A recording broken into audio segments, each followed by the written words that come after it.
Ser podcast. Buenas noches. Lo primero que te voy a pedir es un seudónimo para arrancar la conversación. Dumbo. Dumbo. Vale. Bueno, siempre preguntamos a nuestros invitados, siempre os pregunto por vuestra relación con el mar, pero voy a pedirte uno muy concreto, que es el Mar Rojo.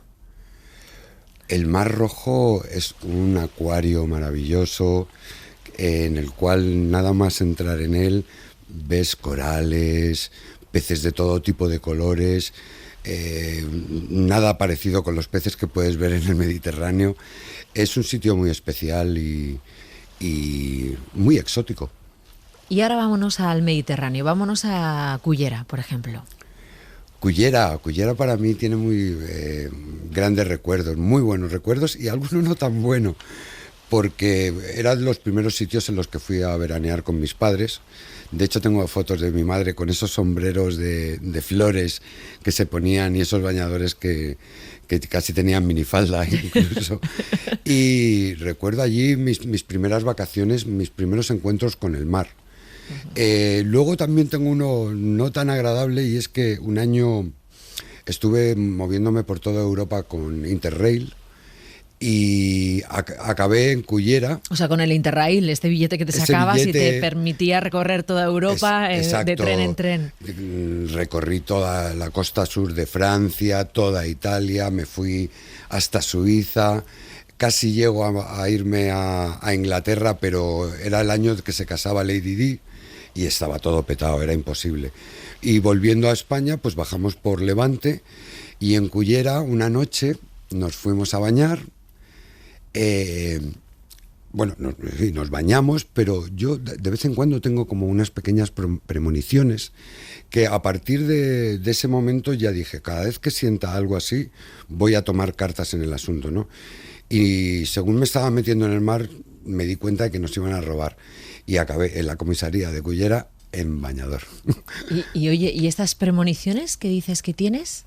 Pues sí, de repente noto que va a pasar algo y ya te digo, a partir de Cullera tomo mis precauciones. Me pasó otra vez en Barcelona, nos íbamos a grabar a Londres.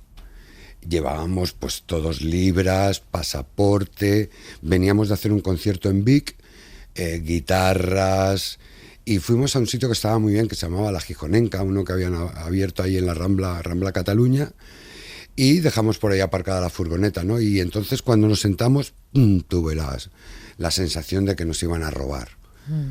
Y le dije, oye, nos van a robar. Y todo, ¿qué dices? Tal. Dije, bueno, allá vosotros, yo voy a coger lo mío. Y fui a la furgoneta, cogí mi dinero, un abrigo y tal, donde llevaba el dinero, y me volví. ¿Y robaron? Nos robaron todo. ¿Y te pasa también con cosas buenas? No, con cosas malas. Con cosas que van a pasar así. Bueno, tampoco es que se vaya a hundir el mundo, ¿no? Pero sí me ha pasado muchas veces. Vámonos a tu casa de la infancia, a tu casa en Doctor Furquet, ¿no? Era la casa. Exacto. Me ha gustado mucho saber que tenías una familia muy particular, una tía a la que llamaban Miss Lavapiés, una tía abuela que era la sultana de la Ribera de Curtidores, un tío homeless. Sí, ¿Esta familia? Por parte de era? madre tengo mucha tradición madrileña. No es que la llamaran Miss Lavapiés, es que fue Miss Lavapiés, una mujer muy guapa, además muy madrileña, morena, grande, con mucho carácter. Además vivían en una corrala por la zona de la calle, de la Plaza Lavapiés por la izquierda hacia arriba. Y mi tío Juanón, que era una especie de homeless que iba con una carretilla con matrícula recogiendo hierros. De hecho, murió atropellado por un metro, se metió en los túneles para recoger hierros y cosas y al final lo atropelló un tren, un tren de metro. A la sultana no la conocí, pero siempre se hablaba mucho de ella en familia, ¿no? De que era una señora, pues eso, para llamarla la sultana debía tener sus arrestos. Y Y sí, por parte de madre, varias generaciones de madrileños. Pero mi padre ya era de un pueblecito de Cuenca, un pueblo que se llama Mira, que nunca he estado. Y yo creo que eso es lo que hace grande a Madrid, ¿no? Que está hecho con gente de todos los sitios, ¿no? Pero sí, encontrar un madrileño de pura cepa es muy difícil. Y ya te digo, yo soy un poco mestizo. ¿Qué te iba a decir? Erais 6 hermanos, no sé si seguís siendo 6 hermanos. ¿Cómo dormíais en la casa? ¿Dormíais juntos, varios? ¿Cómo era? Yo he vuelto, era la casa de mis abuelos, volví a la casa años después y no entendía cómo podíamos dormir ahí. Solo fuimos 4, porque ya mis padres después compraron una casa en el Extrarradio y ya nos fuimos allí y ahí ya nacieron los 2 últimos. Pero cuando vivía ahí, porque dormían mis abuelos, abuelo y abuela, mi padre y madre, y 4 niños. Y yo no entendía cómo podía. De hecho, la casa se transformaba en una cama gigante por la noche. Y también para que no nos constipáramos en invierno, nos lavaban en una jofaina grande así metálica frente a la catalítica para que no nos enfriáramos. Y también recuerdo una sensación terrorífica, y era cuando después del baño nos ponían jerseys de lana, ¿no? Que me picaba todo.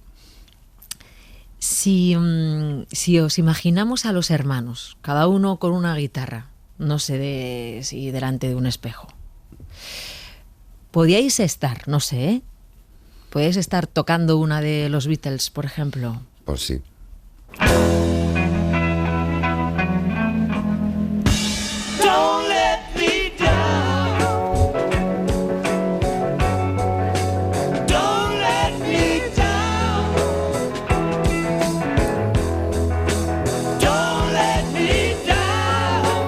Quiero que cierres los ojos y me describas esa escena.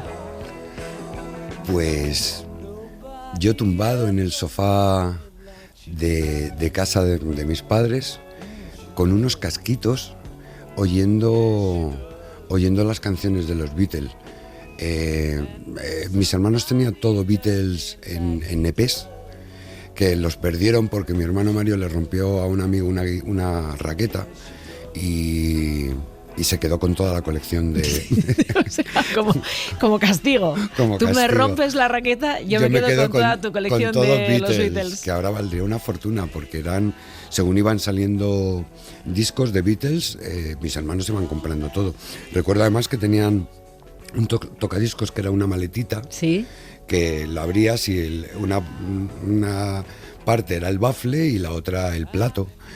Y en casa siempre ha habido música desde muy pequeños. ¿A tus padres les gustaba también la música? Sí, mi madre se enloquecía con Engelbert Humperdinck y con Tom Jones. Le parecían súper sexys y guapos y muy machos. Le encantaban, ¿no? Aparte, luego éramos socios del Círculo de Lectores, y cuando no había un libro interesante, pues acababan comprando algún disco. O sea pero era todo puro Ray Conniff. Una música así no muy... Aunque, bueno, yo me enganché mucho comprando en el Círculo de Lectores a Neil Diamond. ¿Sí? Incluso un disco que era de una película que se llamaba Juan Salvador Gaviota. Sí, que me encantaba. Un libro. Sí, un libro. Bueno, no, aunque lo también que pasa tiene... que luego tiene la banda sonora, la imagen, exacto. Sí. Y bueno, me encantaba Neil Diamond. También descubrí ahí a John Denver, Carolina in the Pines, una de las canciones que más me gustaban, era muy bonita. Tú estudiaste arquitectura, ¿no? Los primeros años, bueno, llegaste hasta cuarto. ¿Te veías como arquitecto? O sea, estudiaste arquitectura porque tú te imaginabas como un arquitecto diseñando casas, edificios, ciudades. Sí, de hecho, cuando te contaba mis sueños, siempre son casas. Sí, curioso, creo que me obsesionan las casas. De hecho, de pequeño siempre pensaba que me iba a hacer una casa con una habitación romana, una habitación medieval. Esa era como mi ilusión de pequeño. Y sí, bueno, la arquitectura me ha encantado, y de hecho, aunque no acabé la carrera porque empecé a formar parte del grupo, ya empecé a ver color y también te digo que si hubiera sido arquitecto hubiera sido una persona bastante complicada, ¿no? El rock me ha hecho mejor persona. Pero he seguido y me he construido mi propia casa. De hecho, yo me hice constructor. Por supuesto, usé 2 arquitectos porque el primero no me solucionaba. De hecho, además, también no me gustan los pasillos, no me gustan las puertas. Entonces, eran todo pasillos y puertas. Yo, Ángel, tío, no... Tira tabiques. Tira tabiques. No los mira, levantes siquiera. Sí, ¿no? Yo le decía, mira, no voy a tener niños. Quiero una casa concurso, una casa de estas especial. Pero no dio con ello y al final, en cuanto me dio el proyecto de ejecución, lo despedí y contraté a otro que, bueno, pues hizo más o menos las cosas que yo quería. ¿Qué tú querías? Bueno, ¿por qué? Espera un momento, no voy a preguntarte por el seudónimo. Voy a pedirte que escuches antes esto. ¡Míralo! ¡Nos está mirando! Y sus ojitos son tan azules. ¡Ay, su trompita monísima!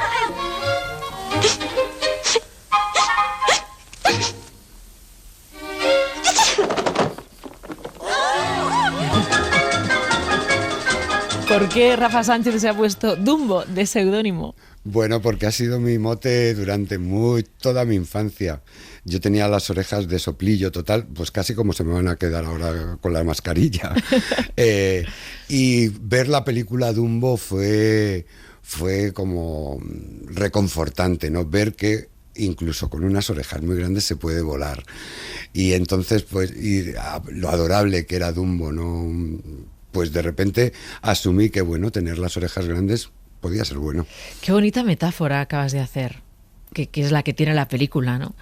Que con las orejas grandes también se puede volar. Se vuela, sobre todo, él vuela por sus orejas. Yo he volado mucho con mis orejas. Te hablo a nivel musical, ¿no? Creo que el hecho de tener buen oído me ha permitido, pues eso, vivir una vida de la cual estoy más que contento. Bueno, estabas estudiando arquitectura y de pronto te conviertes en una estrella de la música gracias a esta canción.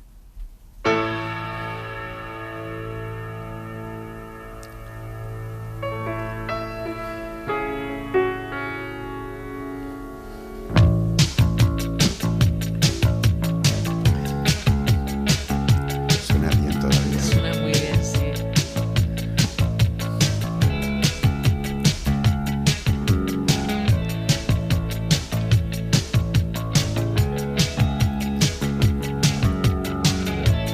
Cae la noche y amanece en París. En el día en que todo ocurrió,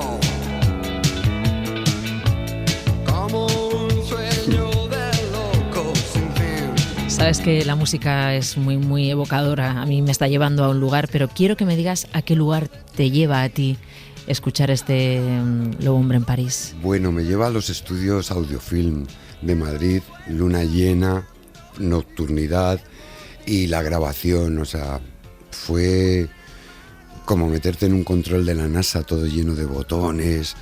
La sala, que era maravillosa, una sala donde cabía casi una sinfónica. De repente, además, coincidir en el estudio al lado con Camarón. ¡Hala! Sí, estaba grabando con Paco de Lucía. Fue mágico. De hecho, además, la Luna Llena nos ha acompañado en el videoclip también, que recuerdo que, bueno, estaba muy nervioso, ¿no? Notaba aquí como en el cuello una rigidez, ¿no? Porque era mi primera experiencia como, bueno, grabado, ¿no? No te hablo de cine, sino videoclips. Y recuerdo todos esos momentos con una excitación especial, ¿no? Nunca había imaginado que pudiera pasarme eso.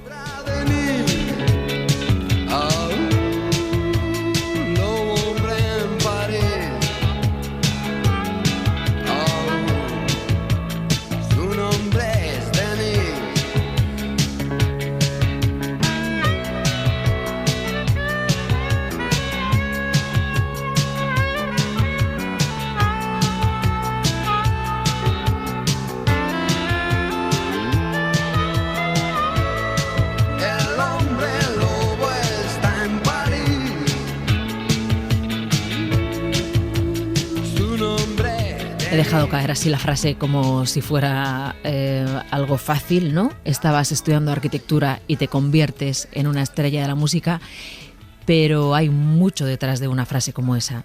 Que uno se levante por la mañana y pase de ser un chico que está estudiando y que tiene una vida diseñada, entre comillas, porque no hay nada que se pueda diseñar con tanta antelación, pero de pronto da un giro de 180 grados, de 360 grados, o sea, total, en tu vida, y la unión empieza a arrasar.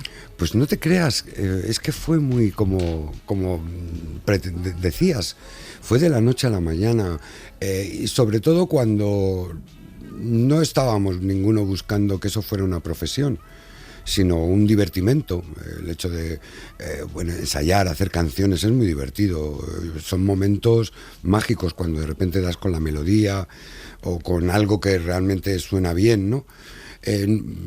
Yo nunca pensé que... Para mí era un divertimento. Yo tenía muy claro que quería ser arquitecto.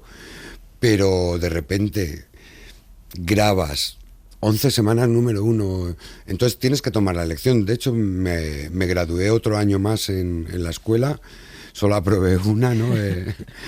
¿Cuál era? Urbanismo, que era lo más fácil, y lo dejé directamente. Pero sí fue algo no esperado. No esperado, ya. Y Rafa, ¿en algún momento en esa trayectoria, en esos años gloriosos de la Unión, pensaste que la música se convertía en un lobo para el hombre? No solo la música, sino esa forma de vivirla, ¿no? Conciertos uno detrás de otro, noches larguísimas, sí. Sexo, drogas, rock and roll, yo qué sé. O sea, ¿en algún momento pensaste que podría contigo?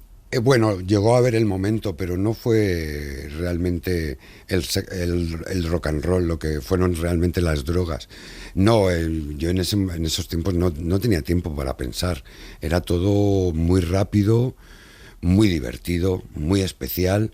Y pues bueno, pues la poca información que teníamos en ese momento, y luego bueno, que también las drogas tienen un principio muy brillante, ¿no?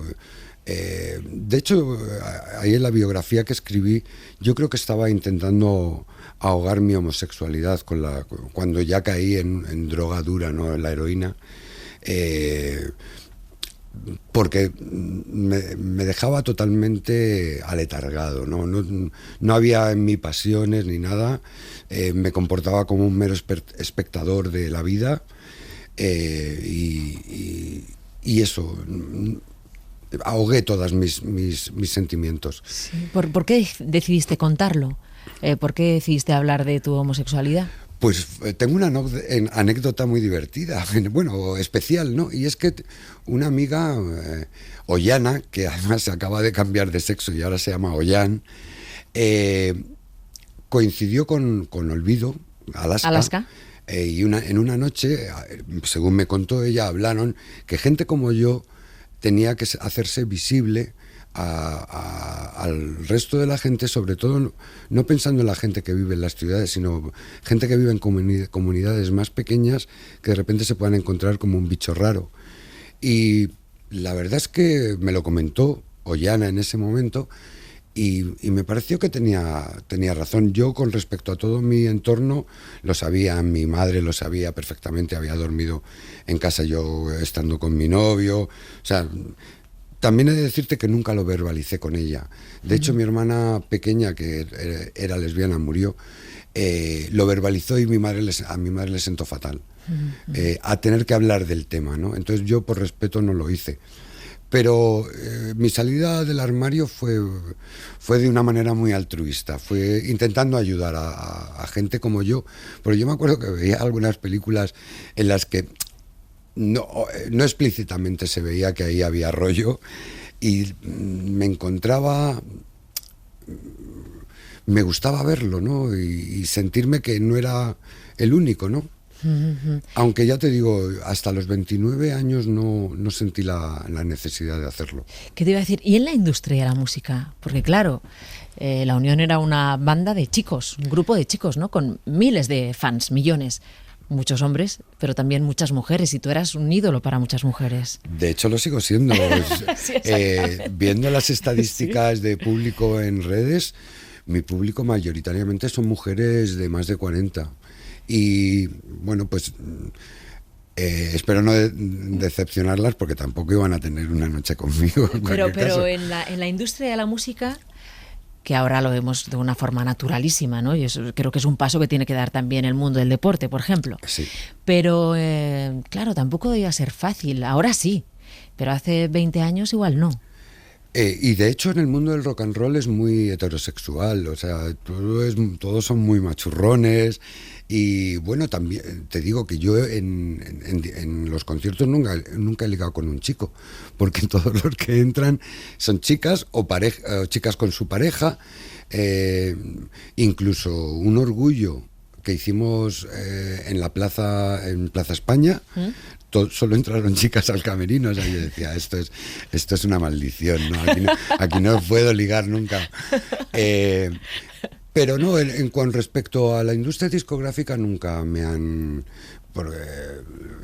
Por ejemplo, Íñigo Zabala, que fue teclista de La Unión y lo dejó, puso un restaurante y luego acabó como AR de la compañía, sabía perfectamente mi condición, en ningún momento me dijo, oye, no hables de esto, no, nunca he tenido ningún... no me han cortado las alas a ese nivel en ningún caso. Y de hecho había más de un gay en la compañía que solo por ser gay me ponían las cosas en bandeja, ¿no? Como de repente incluir a mi novio del momento en un viaje a México, ¿sabes? De esto así de Strangis, o sea que se han enrollado muy bien. Oye, Rafa, ¿qué significa cumplir 50? ¿Cómo llevaste cumplir 50? Que alguna vez has contado, y sí, me apetece que indaguemos un poco aquí, que por ejemplo en tu casa a los 50 se separaron tus padres, también tus hermanos, ¿no? O sea, es verdad que has vivido la mitad de tu vida, te queda la otra mitad. Yo creo que esa pregunta se la debe hacer todo el mundo. ¿Quiero vivir el resto de mi vida como he vivido hasta ahora? Sí. De hecho, bueno, los 40 también fueron una losa. De repente me di cuenta que ya tenía responsabilidades, que ya no podía ir ahí como un niñato, vale todo. Ya me di cuenta de que, pues eso, que tenía responsabilidades y que si hacía cosas mal iba a pagar por ello, o monetariamente, o sentimentalmente. Y de 40 a 50, pues mis hermanos se separaron, mi padre se separó también de mi madre, y a todos, no, ¿sabes? Yo tenía muy buena amistad con las parejas de mis hermanos. De hecho, con una de ellas, Mari Carmen, o sea, ha sido uña y carne, o como dicen en México, uña y mugre, que me parece todavía más divertido. A mí también. Y me costó muchísimo no aceptar que se separaran, ¿no? Porque siempre pensaba que iba a ser algo para siempre, con mis padres también. Pero justo llegué yo a los 50 y me pasó lo mismo. Yo creo que sí, que de repente ves que has vivido parte de la mitad de tu vida y dices, bueno, quiero esto que tengo para siempre. Es esa pregunta que puede ser una maldición o una bendición, pero que yo creo que mucha gente se hace. Yo creo que es una bendición a la larga, ¿no? Porque al final, quieras que no, es un comportamiento muy aburguesado el hecho de estar con una pareja que te llevas bien, de la cual te fías, de que sabes por dónde van a salir, ¿no? Pero para mí el amor es otra cosa. No es ver la tele juntos, es algo más. Y yo necesitaba ese algo más, ¿no? Y lo he encontrado, que Oye, es lo bueno. ¿y qué es? ¿Qué es el amor? Bueno, para mí tiene una fuerte connotación sexual. Creo que tienes que funcionar bien sexualmente para que la cosa funcione. Ya te digo, lo otro... ¿Y no será eso la pasión, Rafa? Sí, claro. ¿Y el amor otra cosa? Ya, pero es que no entiendo el amor sin pasión. No lo entiendo. Lo otro yo lo llamaría amistad. Pues eso, que era lo que tenía con mi anterior pareja, una buena amistad.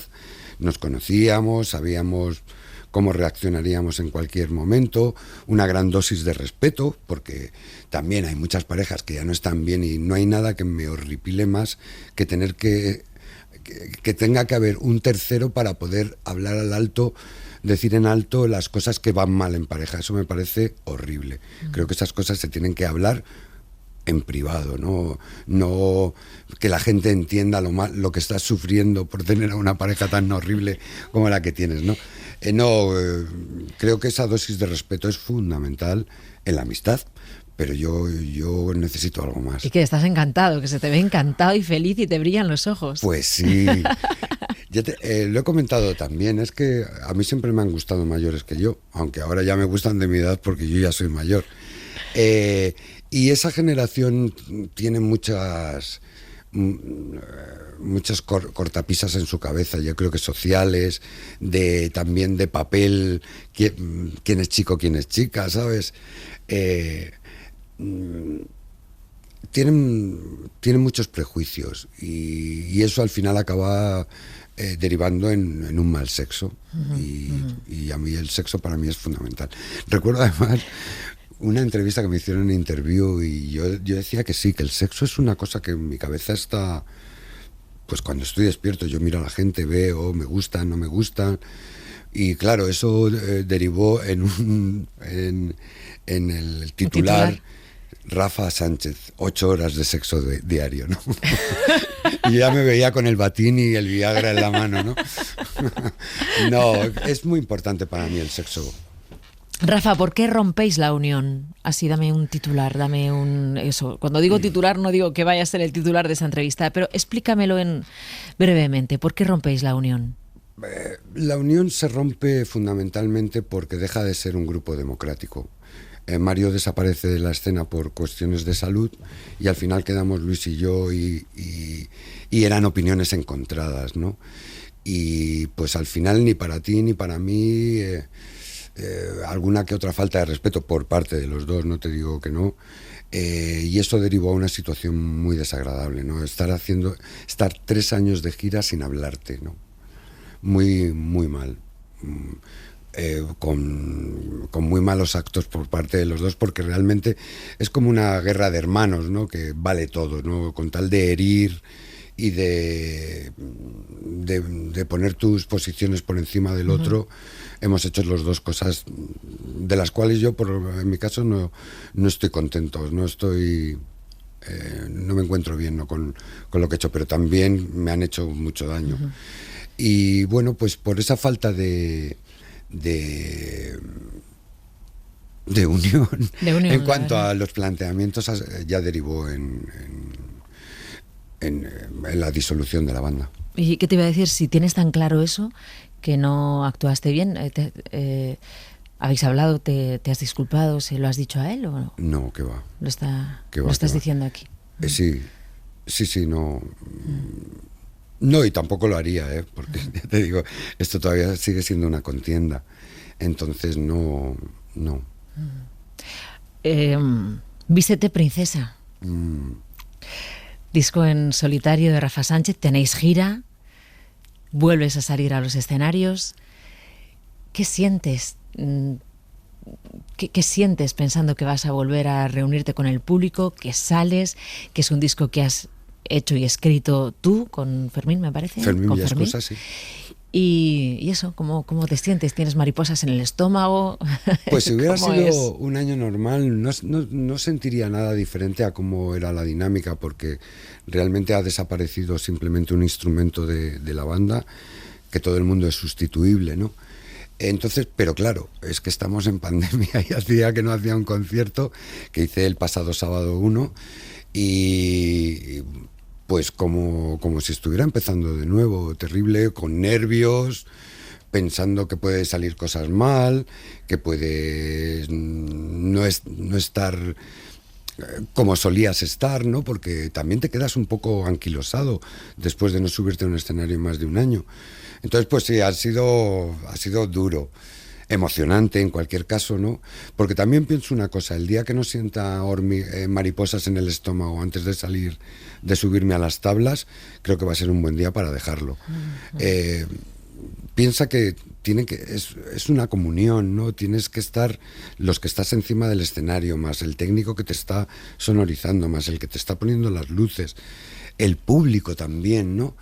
Al final, si eso no funciona, es terrible. Irte a la cama después de un mal concierto es lo peor que te puede pasar. Vámonos al Faro, Rafa Sánchez. Entonces, ¿me tienes que decir con quién te gustaría estar en ese faro? De noche, luna llena, sonaría el mar, estaríamos en un acantilado. ¿Y qué música estaría sonando? La persona o las personas que elijas pueden estar vivas o no, es un encuentro imaginario. Así que, ¿con quién te gustaría estar? Pues me gustaría estar ahí con mi pareja, porque me gusta enseñarle todos los sitios que conozco y que los comparta conmigo.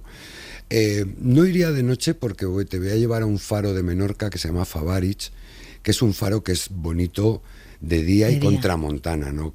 Con las olas, es un faro que está al lado de una zona muy escarpada, y cuando chocan las olas que pasan por encima de la montaña es espectacular, ¿no? De hecho, hay detrás de esas montañitas que hay muy picudas, se forma una laguna cuando saltan las olas, ¿no?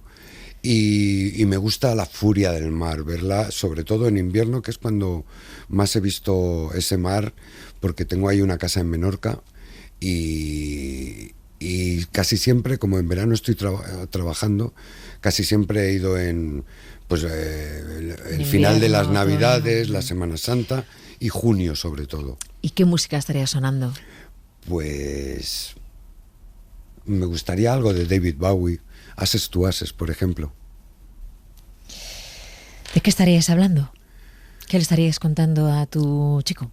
Pues anécdotas del mar, de cómo de repente hay unas medusas que se llaman, no me acuerdo, bueno, que tienen una vela, veledas me parece que se llaman, y en invierno suelen acabar allí y manchan toda la costa de color azul índigo, porque mueren ahí contra la costa, y es un fenómeno bastante especial ver la playa pintada de azul. Le contaría también eso, que si ese día no había olas, que las olas que hay ahí son espectaculares. Y le contaría también pues que es un buen sitio para hacer el amor.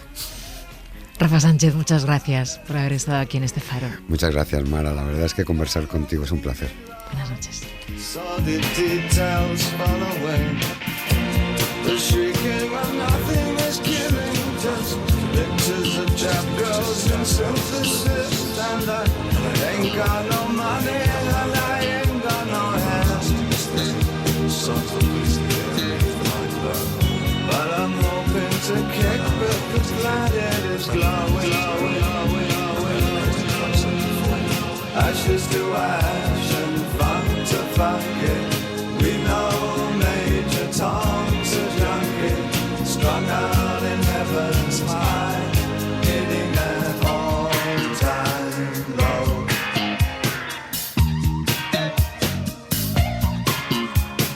Time and again I tell myself I'll stay clean tonight. But the little green wheels are following me. Oh no, not again. I'm stuck with a valuable friend. I'm happy, hope you're happy too.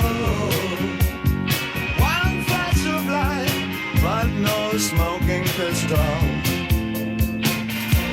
I've never done good things. I've never done bad things. I never did anything out of the blue. Whoa. Want an axe to break the ice. Wanna come down right now. Ashes to ashes, funk to funky. We know Major Tom's a junkie, strung out in heaven's high, hitting an on-time road.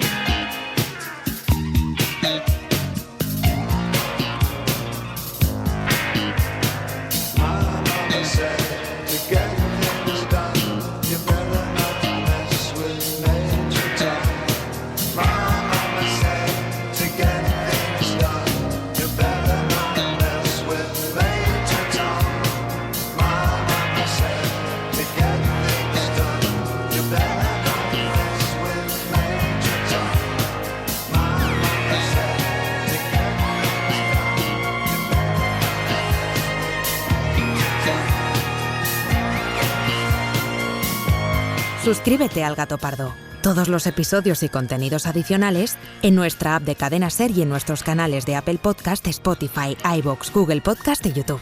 Escúchanos en directo en la Ser de lunes a viernes a las 2:10 de la madrugada. Cadena Ser. La radio.